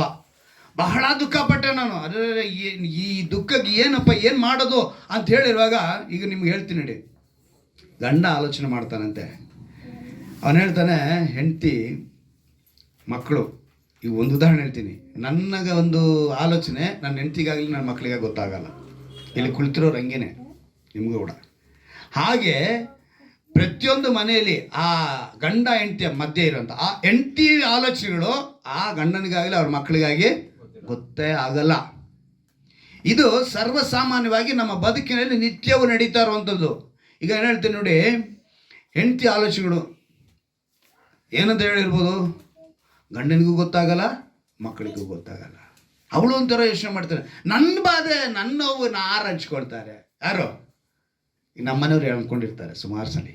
ಈಗ ನಾನು ಅಂದ್ಕೊಂಡಾಗ ನಮ್ಮ ಮನೆಯವ್ರು ಕೂಡ ನನ್ನ ಬಾಧೆ ನನ್ನ ನೋವು ಯಾರು ಹಂಚ್ಕೊಳ್ತಾರೆ, ಯಾರು ತೆಗೆದುಕೊಳ್ತಾರೆ ಅಂತ ಅವ್ರು ಅಂದ್ಕೊಂಡಿರ್ತಾರೆ. ನಾನು ಆ ಥರ ಅಂದ್ಕೊಂಡಿದ್ದೀನಿ, ಅವರು ಅಂತರ ಅಂದ್ಕೊಂಡಿರ್ತಾರೆ. ಹಾಗೆ ಇಲ್ಲಿ ಕುಳಿತಿರೋರು ಎಲ್ಲರೂ ಕೂಡ ನೀವು ಅಂದ್ಕೊಂಡಿಲ್ಲ ಅನ್ನೋರು ಕೈ ಎತ್ತಬೇಡಿ, ಅಂದ್ಕೊಂಡಿದ್ದೀನಿ ಅನ್ನೋರೆಲ್ಲ ಕೈ ಎತ್ತಿ. ಸೊ ಎಲ್ಲರೂ ಅಂದ್ಕೊಂಡಿದ್ರ ನನ್ನ ಬಾಧೆ ಯಾರು ಅಲ್ವಾ. ಈಗ ಕೆಲವು ಸಮಯ ಗೊತ್ತಾಗಲ್ಲ ನೋಡಿ, ನೀವು ಹೇಳಿದ್ರು ಅರ್ಥ ಆಗಲ್ಲ ಅವ್ರಿಗೆ. ಕೆಲವು ಸಮಯ ಗಂಡ ಹೆಂಡ್ತಿಗೆ ಹೇಳಿದ್ರು, ಇಲ್ಲ ಹೆಂಡ್ತಿ ಗಂಡನಿಗೆ ಹೇಳಿದ್ರು ಕೂಡ ಅವ್ರಿಗೆ ಅರ್ಥ ಆಗಲ್ಲ. ಇನ್ನು ಹೇಳಿದ್ರು ಅರ್ಥ ಆಗಲ್ಲ ಅನ್ನುವಾಗ ಹೇಳ್ದೇ ಇದ್ದಾಗ ಹೆಂಗೆ ಅರ್ಥ ಆಗುತ್ತೆ? ಹೇಳಿದ್ದು ಅರ್ಥ ಆಗಿಲ್ಲ, ಅವಾಗ ಹೇಳ್ದೇ ಇದ್ದಾಗ ಹೆಂಗೆ ಅರ್ಥ ಆಗುತ್ತೆ? ಗಂಡ ಹೆಂಡ್ತಿಯಲ್ಲಿ ನೀವು ಗಂಡ ಹೆಂಡ್ತಿ ಮಾತ್ರ ಅಲ್ಲ, ಹೆತ್ತವರ ವಿಷಯ ಬಂದ್ಬಿಟ್ಟು ಮಕ್ಕಳಿಗೆ ಅರ್ಥ ಆಗಲ್ಲ, ಮಕ್ಕಳ ವಿಷಯ ಏನಾಗಲ್ಲ, ಹೆತ್ತವರಿಗೆ ಅರ್ಥ ಆಗಲ್ಲ. ಅವ್ರು ಹೇಳಿದ್ರು ನಿಮ್ಗೆ ಅರ್ಥ ಆಗಲ್ಲ, ನೀವು ಅವ್ರಿಗೆ ಹೇಳಿದ್ರು ಅರ್ಥ ಆಗಲ್ಲ. ಹೇಳ್ದೆ ಇದ್ದಾಗ ಇನ್ನೂ ಹೆಂಗಿರುತ್ತೆ ವಿಷಯ ಯೋಚನೆ ಮಾಡ್ಕೊಳ್ಳಿ. ಆಗ ನಾವು ಏನು ಮಾಡ್ತಿದ್ದೀವಿ ಅಂದರೆ ನಮ್ಗೆ ಅರ್ಥ ಆಗಲ್ಲ, ಗೊತ್ತಾಗಲ್ಲ, ಏನು ಮಾಡ್ಕೊಡ್ತೀವಿ? ಕೆಲವು ಸಮಯ ಗೊತ್ತಾಗಲ್ಲ, ಹೇಳಿದ್ರು ಅರ್ಥ ಆಗಲ್ಲ, ಗೊತ್ತಾಗಲ್ಲ, ಇದು ನಮ್ಮ ಕರ್ಮ ಬಿಡು, ಅವ್ರು ಹೇಳಿದ್ರು ಅರ್ಥ ಆಗಲ್ಲ, ಏನಿಲ್ಲ, ಇದು ನನ್ನ ಕರ್ಮ, ನಮ್ಮ ಹಣೆ ಬರ ಅಂತ ಅಂದ್ಕೊಳ್ತೀವಿ. ಗಂಡಸು ಮನೆಯಿಂದ ಹೊರಟು ಸಂಜೆವರೆಗೂ, ಅದಕ್ಕೊಂದು ಭಾಷೆ ಹೇಳಲ್ವಾ ಸಂಜೆವರೆಗೂ ಅನ್ನೋದಕ್ಕೆ, ಕತ್ತೆ ದುಡ್ದಂಗೆ ದುಡಿದು ಮನೆಗೆ ಬರ್ತಾನೆ ಅಂತ ಇಟ್ಕೊಳ್ಳೋಣ. ಮನೇಲಿರೋರು ನಮ್ಮ ಮನೆಯವ್ರು ಹಂಗೆ ಅಂದ್ಕೊಂಡ್ರು ಅಂತ ಹೇಳಿಲ್ಲ, ನಿಮ್ಮ ಮನೆಯವ್ರು ಹಂಗೆ ಆ ಥರ ಅಂದ್ಕೊಂಡ್ರು ನಾನು ಹೇಳ್ತಿಲ್ಲ, ಅರ್ಥ ಮಾಡ್ಕೊಳ್ಳಿ. ನಾನೇನು ಹೇಳ್ತೀನಿ ಡಿಸ್ಕ್ರಿಪ್ಷನ್ ಆಗ್ತಾ ಇದ್ದೀನಿ, ಆಯ್ತಾ? ನೀವು ಅರ್ಥ ಮಾಡ್ಕೊಳ್ಳಿ. ನಾನು ಹೇಳೋದು, ಬೆಳಿಗ್ಗೆ ಹೋದ್ನಯ ಆರಾಮಾಗಿ ರೌಂಡ್ ಹಾಕಿ ಊರೆಲ್ಲ, ನಮ್ಮದು ಇದು ಉದ್ಯೋಗದ ಹೇಳ, ಕಾರಲ್ಲಿ ಫುಲ್ ರೌಂಡ್ ಹಾಕಿ ಜಮ್ಮದ ಊರೆಲ್ಲ ಸುತ್ತಾಡ್ಕೊಂಡು ಸಂಜೆ ಬಂದರು. ಏನೈತೆ ಅವ್ರಿಗೆ, ನಮಗೆ ತಾನೇ ಗೊತ್ತು ಕಷ್ಟ, ನಮ್ಮ ಮನೆ ಕಷ್ಟ ಅಂತ. ಪ್ರತಿಯೊಂದು ಮನೆಯಲ್ಲಿ ಗಂಡಸು ಕೆಲಸಕ್ಕೆ ಹೋದ ಮೇಲೆ ಊರೆಲ್ಲ ಸುತ್ಕೊಂಡು ಆರಾಮಾಗಿ ಸಂಜೆ ಬರ್ತಾರಪ್ಪ. ನಮಗೆ ಬೆಳಗ್ಗೆಯಿಂದ ಸಂಜೆವರೆಗೂ ಮುಗಿಯೋದೇ ಇಲ್ಲ ಅಂತೈತೆ ಅಂತೇಳಿ ಯಾರು ಹೇಳ್ತಾ ಇರೋದು? ಮನೆಯಲ್ಲಿರೋ ಸ್ತ್ರೀಯರು ಹೇಳ್ತಾರೆ. ಅದೇ ರೀತಿಯಾಗಿ ಪುರುಷನ ಏನು ಅನ್ಕೊಳ್ತಾನೆ, ನಾನು ಬೆಳಗ್ಗೆಯಿಂದ ಸಂಜೆವರೆಗೂ ಹುಡ್ಕೊಂಬರ್ತೀನಿ, ಹುಡುಗೇನಪ್ಪ ಏನು 4 ಪಾತ್ರೆ, ಏನು ಒಂದು 2 ಹೊತ್ತು ಅಡುಗೆ, ಏನು ಮಕ್ಕಳಿಗೂ ಸ್ವಲ್ಪ ಊಟ, ಆಮೇಲೆ ಏನಪ್ಪ ಅವ್ರ ಅಮ್ಮನ ಹತ್ರ ಒಂದು ಮಾತು, ಇಲ್ಲ ಅವ್ರ ಅಕ್ಕ ತಂಗಿರು, ಅವ್ರ ಅಣ್ಣ ತಮ್ಮದ್ರು, ಅವ್ರ ಜೊತೆಗಳೇನೋ ಫೋನಲ್ಲಿ ಮಾತಾಡಿಕೊಂಡು ಟಿ ವಿನಲ್ಲಿ ಸೀರಿಯಲ್ ನೋಡಿಕೊಂಡು ಆರಾಮಾಗಿರ್ತಾರಪ್ಪ ಮನೆಯಲ್ಲಿ. ನಮ್ಮ ಕಷ್ಟ ಯಾರಿಗೂ? ಇದು ಗಂಡಸಲ್ಲೂ ಹೆಂಗಸಲ್ಲೂ, ಸ್ತ್ರೀಯರಲ್ಲೂ ಪುರುಷರಲ್ಲೂ ನಡೆಯುವಂಥ ಮಾತುಗಳು, ಸರ್ವಸಾಮಾನ್ಯ ಮಾತುಗಳು. ಇವೆರಡು ಮಾತುಗಳನ್ನು ಮಕ್ಕಳಿಗೂ ಅರ್ಥ ಆಗಲ್ಲ, ಅದ ಕಡೆ ಹೆತ್ತವರಿಗೂ ಅರ್ಥ ಆಗಲ್ಲ. ಒಬ್ಬರಿಗೊಬ್ಬರ ಕಷ್ಟ ತಿಳಿಯಲ್ಲ, ಇವರಿಬ್ಬರ ಕಷ್ಟ ಮಕ್ಕಳಿಗೆ ತಿಳಿಯಲ್ಲ. ಮಕ್ಕಳೇನು ಅನ್ಕೊಂತವೆ, ನಮ್ಗೆ ಅದನ್ನು ಕೊಡಿಸಿಲ್ಲ, ಇದನ್ನು ಮಾಡಿಲ್ಲ, ನಮ್ಗೆ ಇದು ಬೇಕು ಅದು ಬೇಕು ಹೇಳ್ತಾರೆ ಹೊರತು ತಂದೆ ತಾಯಿ ಕಷ್ಟ ಅಂತ ಅವ್ರಿಗೂ ಗೊತ್ತಾಗಲ್ಲ. ಅವ್ರಿಗೆ ಬೇಕಾಗಿದ್ದು ಅವ್ರಿಗೆ ಬೇಕು, ಅವ್ರು ಏನಾರ ಮಾಡ್ಕೊಳ್ಳಿ, ಸಾಲ ಮಾಡ್ತಾರೋ ಇಲ್ಲ ತಲೆ ಅಡಮಾನ ಇಕ್ತಾರೋ ಏನಾರ ಮಾಡ್ಕೊಳ್ಳಿ. ಊಟದ ವಿಷಯದಲ್ಲಿ ಅವ್ರಿಗೆ ಕಾಯಿಲೆ ಇದೆಯಾ ಏನಿದೆ ನೋಡೋಣ, ನಮಗಿಂತ ಅಡುಗೆ ಬೇಕು ಅಂದರೆ ಬೇಕು. ಅಂದರೆ ಯಾರು ಏನು ಮಾಡ್ತಾರೆ ಇಲ್ಲಿ ಒಬ್ಬರಿಗೊಬ್ರು ಏನಿಲ್ಲ ಅರ್ಥ ಆಗಲ್ಲ. ಅಂದರೆ ಇಲ್ಲಿ ದೇವರ ಮಾತೇನಂದ್ರೆ ಹೇಳ್ಬೇಕು, ಚೆನ್ನಾಗಿ ಗಮನಿಸ್ಕೊಳ್ಳಿ. ಮನುಷ್ಯನ ಒಳಗಿನ ಆಲೋಚನೆಗಳು ಅವನಲ್ಲಿರುವ ಜೀವಾತ್ಮಕ್ಕೆ ಹೊರತು ಮತ್ತಾರಿಗೆ ತಿಳಿಯುವುದು ಸ್ಪಷ್ಟವಾಗಿ ಹೇಳ್ತಾನೆ, ಬೇರೆ ಯಾರಿಗೂ ತಿಳಿಯೋದಕ್ಕೆ ಸಾಧ್ಯವಿಲ್ಲ. ಅರ್ಥ ಆಯ್ತಾ? ಪೌಲನು ಸ್ಪಷ್ಟವಾಗಿ ಬರೆಸ್ತಾ ಇದ್ದಾನೆ, ನಾವು ಅದನ್ನು ತಿಳ್ಕೋಬೇಕು. ಅದೇ ಅಧ್ಯಾಯದಲ್ಲಿ 11ನೇ ವಾಕ್ಯನ ಹೇಳ್ತಾನೆ, ಏನು ನೋಡಿ, 11ನೇ ವಾಕ್ಯದ ಹೇಳೋ ಪ್ರಕಾರ ಮನುಷ್ಯನ ಒಳಗಿನ ಆತ್ಮಗಳು ಅವನಲ್ಲಿ ಜೀವಾತ್ಮ ಹೊರತು ಬರ್ತಾ ತಿಳಿದು, ಹಾಗೆ ದೇವರ ಆಲೋಚನೆಗಳನ್ನು ದೇವರ ಆತ್ಮನೇ ಹೊರತು ಬೇರೆ ಯಾರು ಗ್ರಹಿಸುವುದಿಲ್ಲ. ಹಲ್ಲೆಲೂಯಾ. ಈಗ ದೇವರ ಆತ್ಮನು ನಿನ್ನೊಳಗಿದ್ದಾಗ ಆತನ ಏನು ಮಾಡ್ತಾನೆ, ಅದನ್ನು ಗ್ರಹಿಸ್ತಾನೆ. ಹಲ್ಲೆಲೂಯಾ. ಆ ದೇವರ ಆತ್ಮನು ಆ ಆಲೋಚನೆಗಳನ್ನ ಆ ವಿಷಯಗಳನ್ನ ಗ್ರಹಿಸ್ತಾನೆ. ಜೀವಾತ್ಮ ಹೊರತು ಅಂತ ಹೇಳುವಾಗ ಇಲ್ಲಿ 2 ಆತ್ಮಗಳು, ಮನುಷ್ಯನ ಆತ್ಮ, ಜೀವಾತ್ಮ. ಈ 2 ಆತ್ಮ ಅಂದರೆ ಈಗ ಈ ಆತ್ಮಗಳ ಯೋಚನೆ ಮಾಡುವಾಗ ಪಶುಗಳಿಗೆ, ಪ್ರಾಣಿಗಳಿಗೆ, ಪಕ್ಷಿಗಳಿಗೆ ಆ ಆತ್ಮ ಇಲ್ಲ. ಅರ್ಥ ಮಾಡ್ಕೊಳ್ಳಿ, ಅವುಗಳಿಗೇನಿಲ್ಲ, ಆತ್ಮಗಳು ಇಲ್ಲ. ಹೇಗಿಲ್ಲ ಅಂತ ಹೇಳಿದ್ರೆ 1 ಕೊರಿಂಥದವರಲ್ಲಿ 15ನೇ ಅಧ್ಯಾಯ ತೆಗೆದುಕೊಳ್ಳಿ, ಅಲ್ಲಿ ಈ ವಾಕ್ಯವನ್ನು ನಾವು ಗಮನಿಸಬಹುದು. 15ನೇ ಅಧ್ಯಾಯದಲ್ಲಿ ಓದ್ತೀನಿ ಕೇಳಿ, 44ನೇ ವಾಕ್ಯನ ಓದ್ತೀನಿ. ಪ್ರಾಕೃತ ದೇಹವಾಗಿ ಬಿತ್ತಲ್ಪಡುತ್ತದೆ, ಆತ್ಮಿಕ ದೇಹವಾಗಿ ಎದ್ದು ಬರುವುದು. ಪ್ರಾಕೃತ ದೇಹವಿರುವುದಾದರೆ ಆತ್ಮಿಕ ದೇಹವೂ ಇರುವುದು. ಜೀವಾತ್ಮ ಶರೀರಕ್ಕಿದೆ, ಹಾಗೆ ಅದು ಪ್ರಾಕೃತ. ಹಾಗೆ ಇಲ್ಲೇನಂತ ಹೇಳಲ್ಪಟ್ಟಿದೆ, ದೇವರ ಆತ್ಮಗುಣ ಇದೆ. ಪ್ರಾಕೃತ ದೇಹವಿರುವುದಾದರೆ ಆತ್ಮಿಕ ದೇಹವೂ ಇರುತ್ತದೆ. ಆ ಆತ್ಮಿಕ ದೇಹಕ್ಕೆ ನಮಗೆ ಶಿಕ್ಷೆ ಆಗೋದು. ಅರ್ಥ ಮಾಡ್ಕೊಳ್ಳಿ, ಯಾವ ದೇಹಕ್ಕೆ ನಮ್ಗೆ ಶಿಕ್ಷೆ? ಆತ್ಮೀಕ ದೇಹಕ್ಕೆ. ಪ್ರಾಕೃತ ದೇಹಕ್ಕೆ ಶಿಕ್ಷೆ ಇರಲ್ಲ. ಸೊ ಪ್ರಾಕೃತ ದೇಹದ ಆತ್ಮ ಹೊರಟೋಗಿ ಯಾರು ಜೀವನ ಕೊಟ್ಟರೋ ಅವ್ರ ಹತ್ರ ಸೇರ್ಕೊಳ್ಳುತ್ತೆ. ಅಲ್ಲಿ ಆ ದೇಹ ಜೀವಂತವಾಗಿರುತ್ತೆ. ಅಲ್ಲಿಗೆ ಎರಡು ಆತ್ಮಗಳ ಕುರಿತು ಇರತ್ತೆ. ಅಲ್ಲಿಗೆ ಇವತ್ತು ಯಾರು ಈ ಆತ್ಮದ ಕುರಿತು ಮಾತನಾಡಿದ್ರೆ ಯಾವ ಸೈಂಟಿಸ್ಟ್ ಕೂಡ ಒಪ್ಕೊಳ್ಳಲ್ಲ. ಸೈಂಟಿಸ್ಟಲ್ಲಿ ಹೇಳ್ತಾರೆ ಗೊತ್ತಾ, ಅಂಥ ಆತ್ಮ ಎಲ್ಲ ಏನು ಇಲ್ಲ ರೀ, ನೇಚರಾಗಿ ಎಲ್ಲ ಬಂತು, ಎಲ್ಲ ನೇಚರಲ್ಲಿ ಉಳಿತು, ನಾವು ಕಷ್ಟಪಡ್ತೀವಿ, ನಾವು ತಿಂತಾ ಅಂತೇಳಿ ಸೈಂಟಿಸ್ಟ್ ಹೇಳ್ತಾನೆ ಹೊರತು ದೇವರ ಆತ್ಮ ಇದೆ, ಒಂದು ಜೀವ ಆತ್ಮ ಇದೆ ಅಂತೇಳಿ ಸೈಂಟಿಸ್ಟ್ ಇವತ್ತು ತುಂಬ ಜನ ಒಪ್ಕೊತಾ ಇಲ್ಲ. ಪೌಲನು ಹೇಳ್ತಾನೆ, ಜೀವಾತ್ಮ ದೇವರ ಆತ್ಮ ನಿಮ್ಮೊಳಗೆ ಏನಿದೆ ಅಂತ ನಿಮಗೆ ಮಾತ್ರ ಗೊತ್ತು. ಆ ಫೀಲಿಂಗ್ಸ್ ಗೊತ್ತಾಗುತ್ತೆ. ನಿಮ್ಗೇನೋ ಗೊತ್ತಾಗುತ್ತೆ, ಆ ಫೀಲಿಂಗ್ಸು ಗೊತ್ತಾಗುತ್ತೆ. ಯಾವ ರೀತಿ ಗೊತ್ತಾಗುತ್ತೆ ಅಂತ ಹೇಳಿದ್ರೆ, ನಿಮ್ಮ ಅಂತರಂಗದಲ್ಲಿ ಫೀಲಿಂಗ್ಸ್ ಗೊತ್ತಾಗಬೇಕು. ಯಾವ ರೀತಿ? ನಿಮ್ಮ ಅಂತರಂಗ ಅಂದರೆ ಒಳಗಡೆ ಒಂದು ಫೀಲಿಂಗ್ಸ್ ಗೊತ್ತಾಗುತ್ತೆ. ಅಂತರಂಗದಲ್ಲಿ ಫೀಲಿಂಗ್ಸ್ ಗೊತ್ತಿಲ್ಲ ಅಂತ ಹೇಳಿದ್ರೆ, ಅಲ್ಲಿಗೆ ನಾ ಹೇಳಿದ್ವಲ್ಲ, ಯಾವುದು ಕುಟುಂಬದ ಕತೆ ಹೇಳಿದ್ನಲ್ಲ, ನನ್ನ ಬಗ್ಗೆ ಯಾರಿಗೆ ಗೊತ್ತಾಗುತ್ತೆ, ನನ್ನ ಬಾಧೆ, ನನ್ನ ಕಷ್ಟ ಯಾರಿಗೆ ಗೊತ್ತಾಗುತ್ತೆ ಪದ ಅಲ್ಲಿ ಬರುತ್ತೆ. ಈ 2:11 ಹೇಳ್ತಾರೆ, ದೇವರ ಆಲೋಚನೆ ದೇವರ ಆತ್ಮನೇ ಹೊರತು ಬೇರೆ ಯಾರೂ ಗ್ರಹಿಸುವುದಿಲ್ಲ. ಆಗ ದೇವರ ಆತ್ಮನ ಗ್ರಹಿಸಬೇಕು ಅಂತ ಹೇಳಿದ್ರೆ ಅದಕ್ಕೆ ದೇವರು ಒಂದು ವಿಷಯನ ತಿಳಿಸ್ತಾರೆ. ಹೇಗೆ ತಿಳಿಸ್ತಾರೆ ಅಂತ ಹೇಳಿದ್ರೆ, ಯೋಹಾನ ಬರೆದ ಸುವಾರ್ತೆ 20ನೇ ಅಧ್ಯಾಯ, ಯೋಹಾನ ಬರೆದ ಸುವಾರ್ತೆ 20ನೇ ಅಧ್ಯಾಯ 22ನೇ ವಾಕ್ಯವನ್ನು ನಾವು ಗಮನಿಸುವಾಗ, ಯೋಹಾನ ಬರೆದ ಸುವಾರ್ತೆ 20ನೇ ಅಧ್ಯಾಯ 22ನೇ ವಾಕ್ಯ. ಇದನ್ನು ಹೇಳಿ ಅವರ ಮೇಲೆ ಏನಂತೆ ಊದಿ ಅವರಿಗೆ ಪವಿತ್ರಾತ್ಮ ವರವನ್ನು ತಕ್ಕೊಳ್ಳಿರಿ. ಏನಂತ ಹೇಳಿದ್ರು ದೇವರು? ಊದಿ ಅವನೇಂತ ಹೇಳ್ತಿದ್ದಾರೆ, ಪವಿತ್ರಾತ್ಮ ವರವನ್ನ ತಕ್ಕೊಳ್ಳಿರಿ. ಇವತ್ತು ಈ ಪವಿತ್ರಾತ್ಮ ವರವನ್ನು ತಕ್ಕೊಳ್ರಿ ಅಂತ ಹೇಳೋದಕ್ಕೆ ಅವರು ಊದಿದ್ರು ಅಲ್ವಾ? ಇಲ್ಲಿ ಈ ಪವಿತ್ರಾತ್ಮನ ಕೆಲಸ ಏನು, ಅವ್ರು ಏನಕ್ಕೆ ಊದಿದ್ರು ಅಂತ ಹೇಳಿ ನಿಮ್ಗೆ ಹೇಳ್ತೀನಿ, ತಿಳ್ಕೊಳ್ಳಿ. ಏನಕ್ಕೆ ಊದಿದ್ರು ಅಂತ ಹೇಳಿದ್ರೆ, ನಾವು 14ನೇ ಅಧ್ಯಾಯದಲ್ಲಿ ಯೋಹಾನ ಬರೆದ ಸುವಾರ್ತೆಯಲ್ಲಿ ನಾವು ನೋಡ್ತೀವಿ, 16ನೇ ವಾಕ್ಯದಲ್ಲಿ, ಆಗ ನಾನು ತಂದೆಯನ್ನು ಕೇಳಿಕೊಳ್ಳುವೆನು, ಆತನು ನಿಮಗೆ ಬೇರೊಬ್ಬ ಸಹಾಯಕನನ್ನು ಸದಾಕಾಲ ನಿಮ್ಮ ಸಂಗಡ ಇರುವುದಕ್ಕೆ ಕೊಡುವನು. ಆ ಸಹಾಯಕನು ಯಾರೆಂದರೆ ಸತ್ಯದ ಆತ್ಮನು. ಇದನ್ನ ಕಳಿಸ್ತಾ ಇರೋದೇ ಯೇಸು. ಅವರೊಳಗೆ ಒಂದು ಆತ್ಮ ಇದೆ, ಆ ಆತ್ಮವನ್ನ ನಮಗೆ ಕೊಡ್ತಾ ಇದ್ದಾರೆ. ಅದು ಹೇಗೆ ಕೊಡ್ತಾ ಇದ್ದಾರೆ ಅಂದ್ರೆ ಊದಿ. ಏನ್ ಮಾಡಿದ್ರು ಅವರು? ಊದಿ. ಈಗ ಊದವಾಗ ಶರೀರ ಅವ್ರದ್ದು, ಅವ್ರು ಊದ್ತಾ ಇದ್ದಾರೆ, ಶಕ್ತಿ ಒಳಗಡೆ ಹೋಗ್ತಾ ಇದೆ. ಏನ ರೂಪ ಕಾಣಿಸ್ತಿತ್ತಾ? ಏನು ಕಾಣಿಸಲ್ಲ. ಆ ಶಕ್ತಿಯ ರೂಪ ಹೇಗಿರುತ್ತೆ ಅಂತ ಹೇಳಿದ್ರೆ ನಮ್ಮ ಗುಣಗಳು, ನಮ್ಮ ಕ್ರಿಯೆಗಳು. ನಾವು ಪಾಪ ದ್ವೇಷ ಉಂಟಾಗಿತ್ತು ಅಂತ ಹೇಳಿದ್ರೆ ಆಗ ಆ ಪವಿತ್ರ ಆತ್ಮನು ನಮ್ಮಲ್ಲಿ ಕ್ರಿಯೆ ಮಾಡ್ತಿದ್ದಾನೆ ಅಂತೇಳಿ ಗೊತ್ತಾಗುತ್ತೆ. ಇಲ್ಲ ಅದನ್ನೇ ಅವ್ರು ಹೇಳಿದ್ದು. ಆ ಗೊತ್ತಾಗಬೇಕು ಅಂತಾನೆ ಅವ್ರೇನು ಮಾಡಿದ್ರು? ಓದಿದ್ರು. ಇಂದು ಕಣ್ಣಿಗೆ ಕಾಣದೆ ನಮ್ಮ ಮೇಲೆ ಪ್ರಭಾವ ಬೀರುವಂಥ ಶಕ್ತಿಗಳು ಬಹಳ ಇದೆ ನಮ್ಮ ಸುತ್ತಲೂ. ಒಪ್ಕೊಳ್ತೀರಾ? ನಮ್ಮ ಕಣ್ಣಿಗೆ ಕಾಣಲ್ಲ ಅದು, ಆದರೆ ಆ ಶಕ್ತಿ ನಮ್ಮ ಮೇಲೆ ಪ್ರಭಾವ ಬೀರುತ್ತೆ. ಉದಾಹರಣೆಗೆ ಹೇಳ್ತೀನಿ, ಸೋಷಿಯಲ್ ಮೀಡಿಯಾ, ಅದರಲ್ಲಿ ಬರುವಂಥ ಕಂಟೆಂಟ್ಗಳು, ವಿಷಯಗಳು ನಾವು ನೋಡ್ತಾ ಇದ್ದರೆ ಅದು ನಮ್ಮ ಮೇಲೆ ಪ್ರಭಾವ ಬೀರುತ್ತೆ.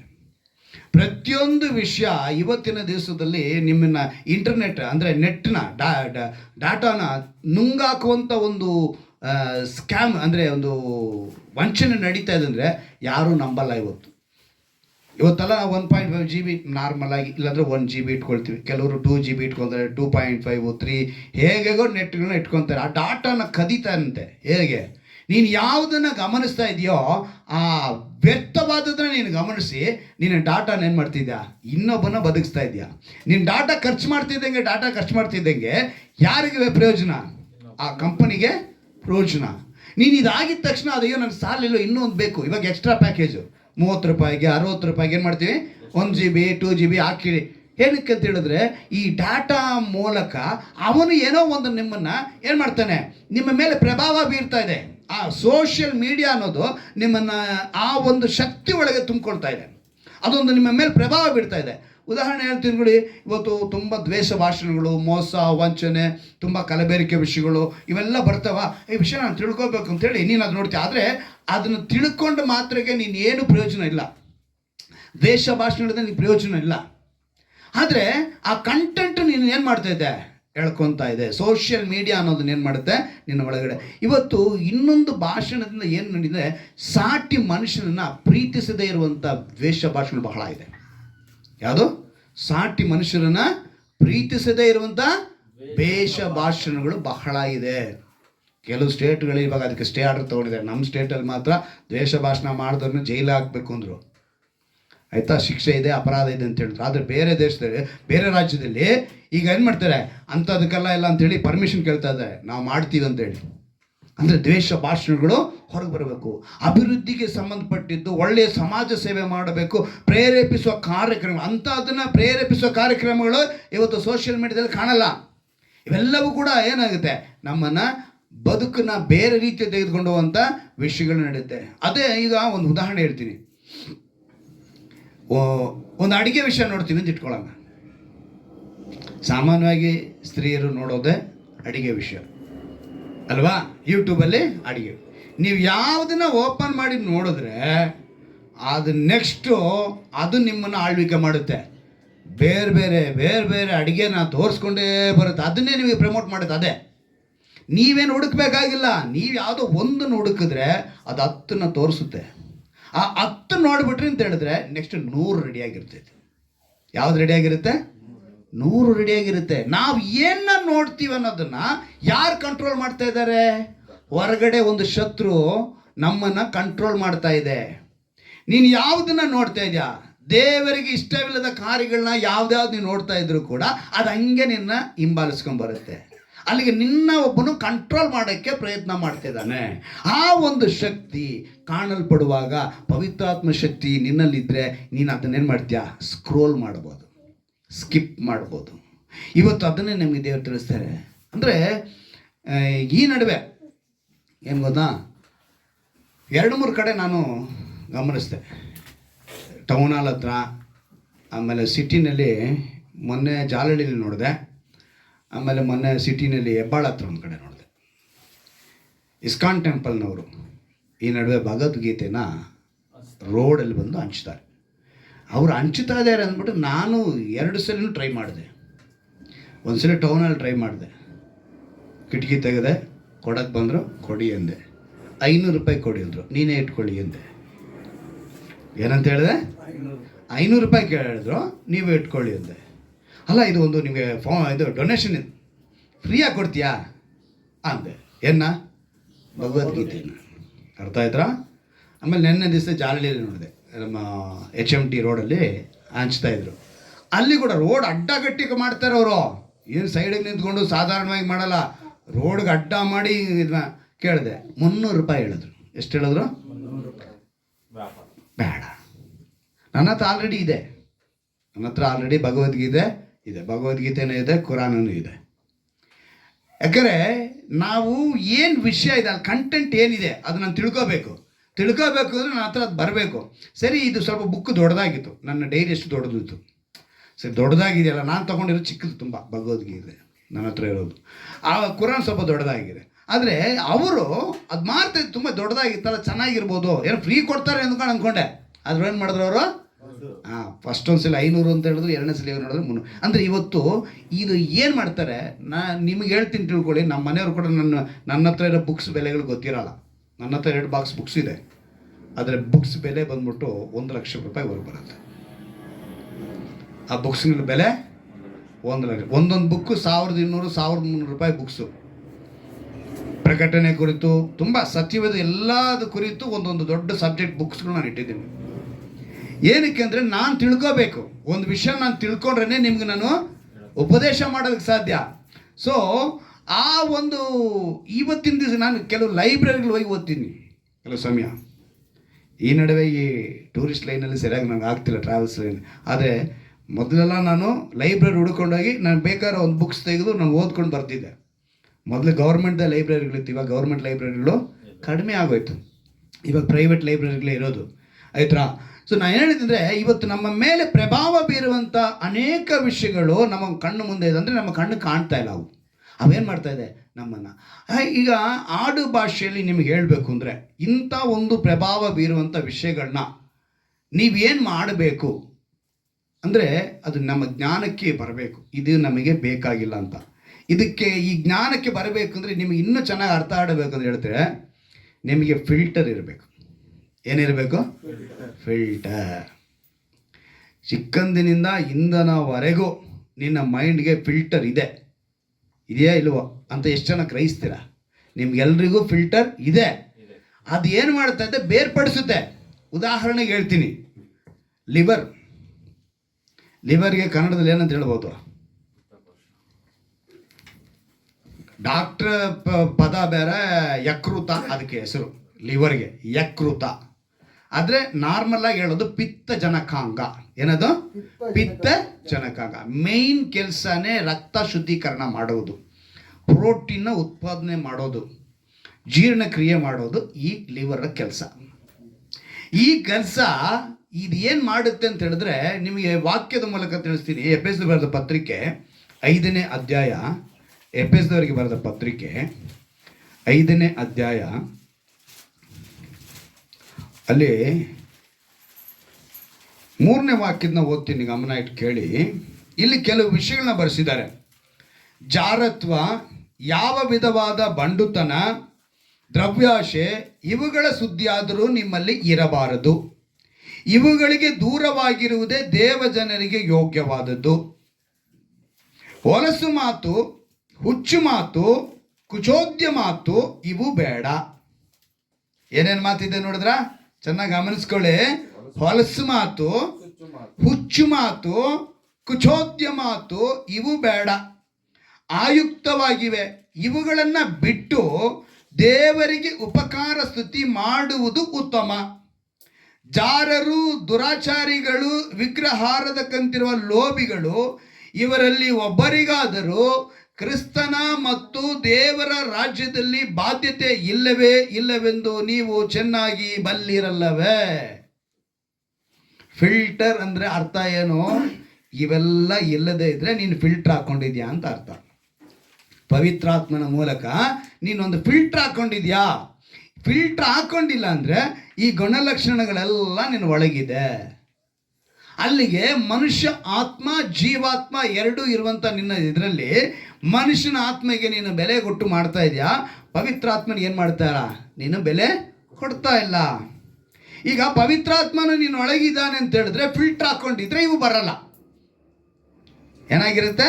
ಪವಿತ್ರಾತ್ಮನೆಂಬ ನೀನು ಹಾಕ್ಕೊಂಡಿದ್ದೆ ಅವರಿದ್ದರೆ ನಿನಗೆ ಫಿಲ್ಟರ್ ಆಗ್ತಾ ಇತ್ತು.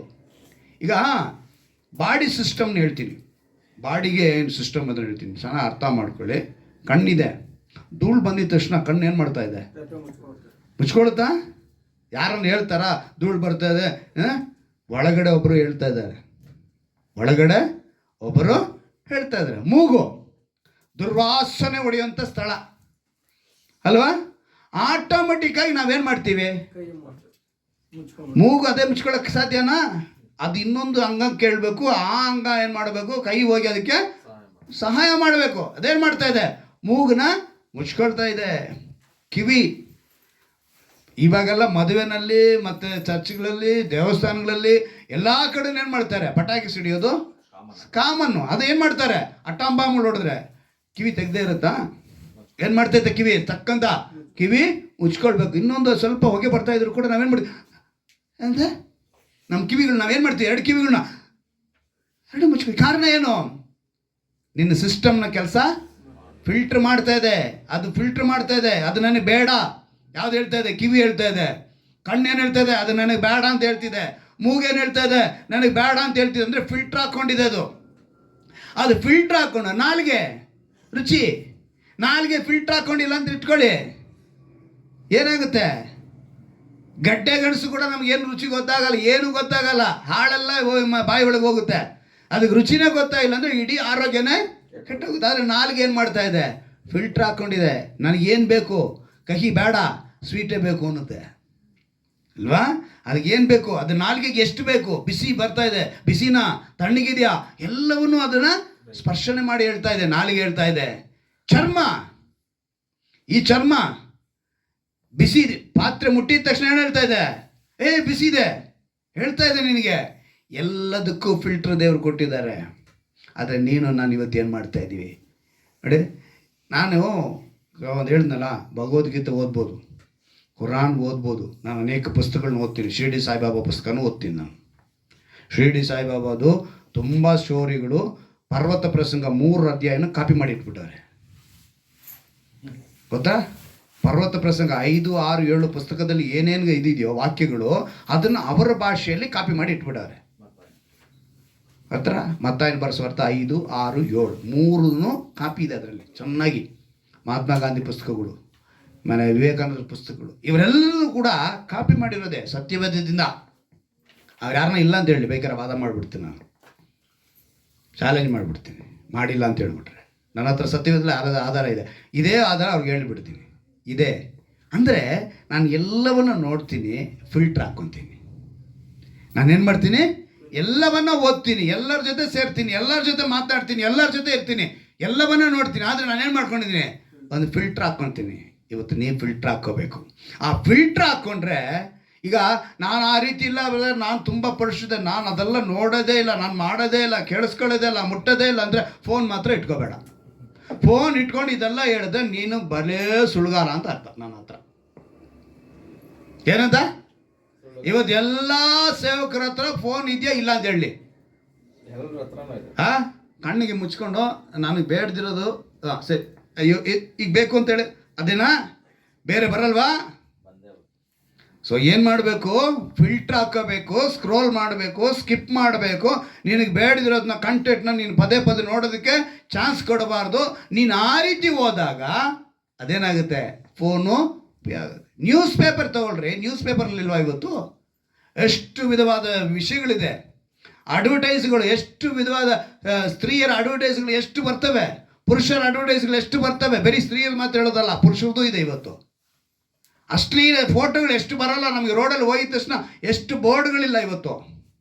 ಯಾವುದೂ ನೋಡಲ್ಲ, ನಾನು ಪರಿಶುದ್ಧವಾಗಿದ್ದೀನಿ ಅಂಥೇಳಿ ಕಣ್ಣು ಹೇಳೋಕ್ಕಾಗ ಸಾಧ್ಯನಾ? ಆದರೆ ಇವೆಲ್ಲವನ್ನು ನಾವು ತಿಳ್ಕೊಂಡು ನೋಡಲ್ಲ, ತಿನ್ನಲ್ಲ, ಕೇಳಲ್ಲ ಅಂದರೆ ಅವರು ಸುಳ್ಳುಗಾರ, ಅವನು ಶುದ್ಧನಾಗಿಲ್ಲ. ನೋಡಿ, ಈ ಶುದ್ಧನಾಗಿರಬೇಕು ಅಂದರೆ ಒಳ್ಳೆ ಅಸ್ಥಿವಾರ ಇರಬೇಕು. ಆ ಅಸ್ಥಿವಾರ ಕ್ರಿಸ್ತನದಾಗಿರಬೇಕು. ಆ ಕ್ರಿಸ್ತನ ಅಸ್ಥಿವಾರ ನಿನಗಿದ್ರೆ, ಆ ಕ್ರಿಸ್ತನ ನಿನಗೆ ಏನು ಮಾಡ್ತಿದ್ದಾರೆ? ಊದುತ್ತಾ ಇದ್ದಾರೆ. ಏನು ಮಾಡ್ತಿದ್ದಾರೆ ಅವರು? ಊದುತ್ತಾ ಇದ್ದಾರೆ. ಊದಿ ಇದನ್ನ ಶಕ್ತಿನ ನಿನಗೆ ಕೊಡ್ತಾರೆ. ಕೆಲವರು ಗಾಳಿ ಮಾತಿಗೆ ಮರಳಾಗಿ ಏನಾಗ್ಬಿಡ್ತಾರೆ ಗೊತ್ತಾ? ಈ ಕೋವಿಡ್ ಟೈಮಲ್ಲೆಲ್ಲ ಏನಾಯಿತು ಅಂತ ತುಂಬ ಸಲ ನಾನು ಹೇಳಿದ್ದೀನಿ. ಕೆಲವ್ರಿಗೆ ನಾಲ್ಗೆ ರುಚಿ ಹೋಯ್ತು, ಕೆಲವರಿಗೆ ಮೂಗು ಸ್ಮೆಲ್ಲು ಹೊಟ್ಟಾಯ್ತು, ಬಹಳ ಕಷ್ಟಪಟ್ಟರು. ಅಂದರೆ ಒಂದು ಟೀ ಕುಡಿಬೇಕಾದ್ರೆ ಫಿಲ್ಟ್ರ್ ಹಾಕಿ ನಾವು ಯೂಸ್ ಮಾಡ್ತೀವಿ ಅಲ್ವಾ? ಟೀ ಕುಡಿಬೇಕಾದ್ರೆ ನಾವೇನು ಮಾಡ್ತೀವಿ? ಫಿಲ್ಟ್ರ್ ಹಾಕಬೇಕು. ಫಿಲ್ಟ್ರ್ ಹಾಕಿಲ್ಲ ನಾವು ಟೀ ಕುಡಿಯೋಕ್ಕೆ ಆಗಲ್ಲ. ಒಂದು ಟೀಗೆ ಫಿಲ್ಟ್ರ್ ಹಾಕೋವಾಗ ನಿಮ್ಮ ಸುತ್ತಮುತ್ತಲೂ ಇರುವಂಥ ಪ್ರತಿಯೊಂದು ವಿಷಯಗಳು ನಿನ್ನ ಕಣ್ಣಿಗೆ ಎಲ್ಲ ವಿಷಯಗಳಿಗೂ ನೀನೇನು ಮಾಡಬೇಕು? ಒಂದು ಫಿಲ್ಟರ್ನ ಹಾಕಬೇಕು. ನೀನು ಫಿಲ್ಟ್ರ್ ಹಾಕ್ಕೊಂಡ್ರೆ ಖಂಡಿತವಾಗಲೂ ಪರಿಶುದ್ಧನಾಗೇ ಇರ್ಬೋದು. ನಾನು ಗಾಳಿ ಮಾತ್ರ ಅಂತ ಹೇಳ್ತೀನಿ. ಯಾರನ್ನ ಟಿ ವಿ ನೋಡಿ ನನಗೇನು ಇಲ್ಲ, ನಾನು ಅದನ್ನು ನೋಡಿದ್ರು ನಾನು ಯಾವುದನ್ನು ನೋಡಲ್ಲ ಮಾಡಲ್ಲ ಅಂದರೆ ಅವರು ಸುಳ್ಳುಗಾರ. ಅದಕ್ಕೆ ದೇವರು ಹೇಳ್ತಾರೆ, ನಾನು ಊದಿ ಎಂಬುದು ಪವಿತ್ರಾತ್ಮ ವರಕ್ಕೆ ಗುರುತಾಗಿದೆ.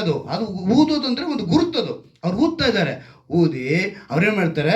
ಎಲ್ಲರೂ ಕೂಡ ಅಂದರೆ ನಾವಿವತ್ತು ಚೆನ್ನಾಗಿ ಅರ್ಥ ಮಾಡ್ಕೊಳ್ಬೇಕು. 2000 ವರ್ಷಗಳ ಹಿಂದೆ ಅವರು ಊದ್ರು ಅಲ್ವಾ? 200 ವರ್ಷದಿಂದ, ಇವಾಗ 26 ಅಲ್ವಾ? 2000 ವರ್ಷಗಳು ಊದಿದ್ರು. ಅದರ ಕ್ರಿಯೆ ಯಾವಾಗ ನಡೀತು ಅಂತ ಹೇಳ್ತೀನಿ ತಿಳ್ಕೊಳ್ಳಿ. ಅವರು ಜೀವಂತವಾಗಿದ್ದಾಗ ಊದಿದ್ದು ಆಯ್ತಾ? ಪವಿತ್ರಾತ್ಮ ವರವನ್ನು ತಕ್ಕೊಳ್ರಿ ಅಂತ ಹೇಳಿದ್ರು. ಅದು ಕ್ರಿಯೆಗೆ ಯಾವಾಗ ಬಂತು ಅಂತ ಹೇಳಿದ್ರೆ, ಅಪೊಸ್ತಲ ಕೃತ್ಯಗಳು ತೆಗೆದುಕೊಳ್ಳಿ. ಅಪೊಸ್ತಲ ಕೃತ್ಯಗಳು 1ನೇ ಅಧ್ಯಾಯ 8ನೇ ವಾಕ್ಯ ಓದಿ. ಅಪೊಸ್ತಲರ ಕೃತ್ಯಗಳು 1ನೇ ಅಧ್ಯಾಯ 8ನೇ ವಾಕ್ಯ.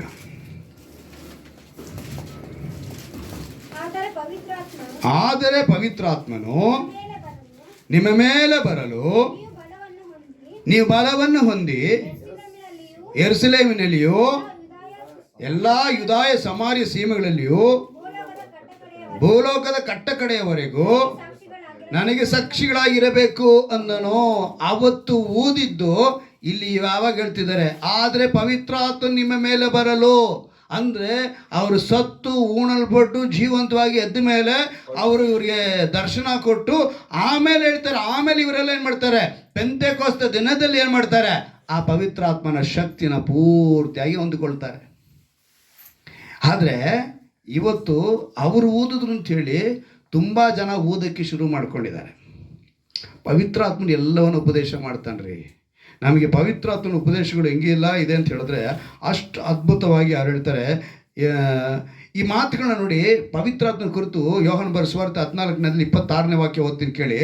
ಆದರೆ ಆ ಸಹಾಯಕನು, ಅಂದರೆ ನನ್ನ ಹೆಸರಿನಲ್ಲಿ ತಂದೆಯು ಕಳಿಸಿಕೊಡುವ ಪವಿತ್ರಾತ್ಮನೇ ನಿಮಗೆ ಎಲ್ಲವನ್ನ ಉಪದೇಶಿಸಿ ನಾನು ನಿಮಗೆ ಹೇಳಿದ್ನೆಲ್ಲ ನಿಮ್ಮ ನೆನಪಿಗೆ ತರುವನು. ಅವರು ನಮಗೆ ಉಪದೇಶ ಮಾಡ್ತಾ ಇರ್ತಾರೆ, ನಮ್ಮನ್ನು ಎಲ್ಲದಕ್ಕೂ ನಡೀತಾರೆ. ಈ ಲೋಕದ ಅಂಧಕಾರದಿಂದ ಒಂದು ವಿಮೋಚನೆ ಬೇಕು ಅಂದರೆ ಒಂದು ಫಿಲ್ಟರ್ ಹಾಕೋಬೇಕು, ಅದು ಪವಿತ್ರಾತ್ಮನಿಂದ ಸಾಧ್ಯ. ಗಮನಿಸಿ ಆ ವಾಕ್ಯನ ಓದಿ, ಯೋಹಾನ ಬರೆದ ಸುವಾರ್ತೆ 14ನೇ ಅಧ್ಯಾಯ 26ನೇ ವಾಕ್ಯನ.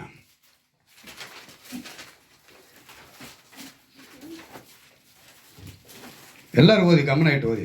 ಆದರೆ ಆ ಸಹಾಯಕನು, ಅಂದರೆ ನನ್ನ ಹೆಸರಿನಲ್ಲಿ ತಂದೆಯು ಕಳಿಸಿಕೊಡುವ ಪವಿತ್ರಾತ್ಮನೇ ನಿಮಗೆ ಎಲ್ಲವನ್ನ ಉಪದೇಶಿಸಿ. ಆತನ ಉಪದೇಶ ಮಾಡ್ತಾನೆ.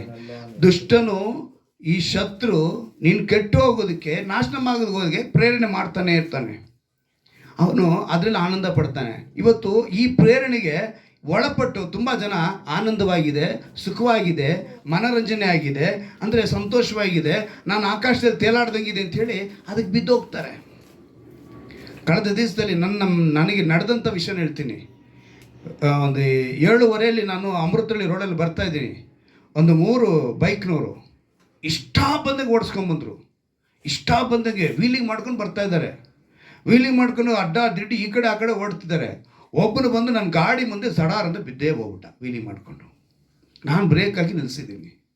ಸುತ್ತಲೂ ಜನ ಸೇರಿದ್ರು.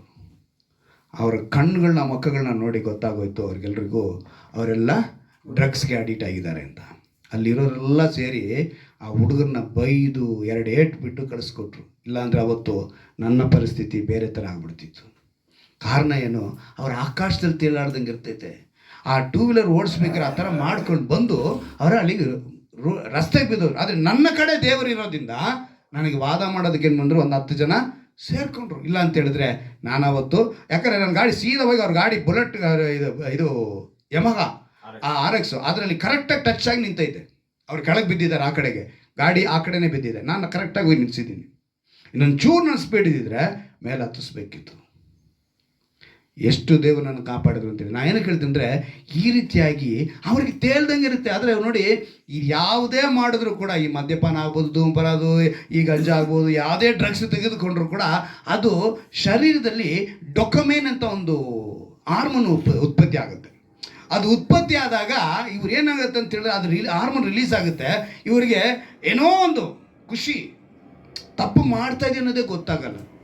ಕಾರಣ ಏನು, ಅವರಿಗೆ ವಿಮೋಚನೆ ಸಿಕ್ಕಿಲ್ಲ, ಅವರು ಫಿಲ್ಟರ್ ಹಾಕ್ಕೊಂಡಿಲ್ಲ, ಯೇಸುನ ಸ್ವೀಕರಿಸಲಿಲ್ಲ.